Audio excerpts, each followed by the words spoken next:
itong ilang mambabatas ay umaasa na matatapos na ang girian sa pagitan ng dalawang pinakamataas na leader ng ating bansa at yung kapalaran ng pondo ng Office of the Vice President. Alamin natin yan sa mga nakalap na impormasyon ni Bombo J.C. Galvez. Umaasa si Senator Javier Ejercito na matapos ng girian sa pagitan ni President Ferdinand Marcos Jr. at Vice President Sara Duterte. Ayon kay Ejercito, mahirap mag-move forward kung patuloy ang ingay sa politika na dapat trabaho ang inaatupag sa ngayon.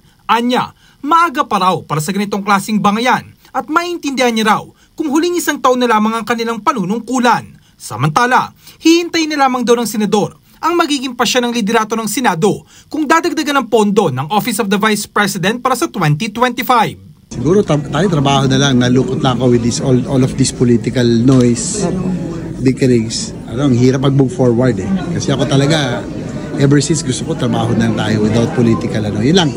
Siguro message ko, na sana magkaroon na tayo ng end inside dito. Napakaaga 3 years pa. Sana kung 1 year before, maintindihan ka lang.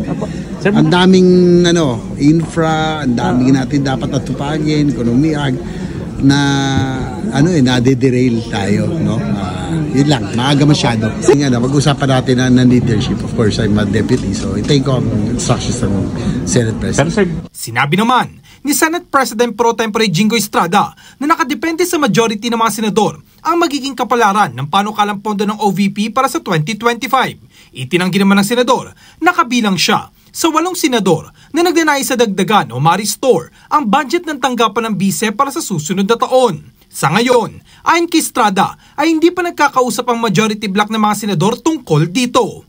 It depends on the majority of the senators. If they approve of it, the majority of the senators will approve of it, so be it. Hindi ako kasama. Parang mayor at vice mayor lang yan pag nag-aaway ang nagsasuffer. Una nang sinabi ni Senadora Grace Poe, Chairman ng Senate Committee on Finance, na hindi nakabase sa personalidad ng kung sinong nakaupo at never anyang dapat makaapekto sa pag-restore ng budget ng OVP ang mga naging tirada ni VP Sara kay Pangulong Ferdinand Marcos Jr. Para sa Bombo Network News, ako si Bombo J.C. Galvez, nag-uulat para sa #1 and most trusted radio network in the country, Bombo Radio Philippines, Basta Radio. Bombo!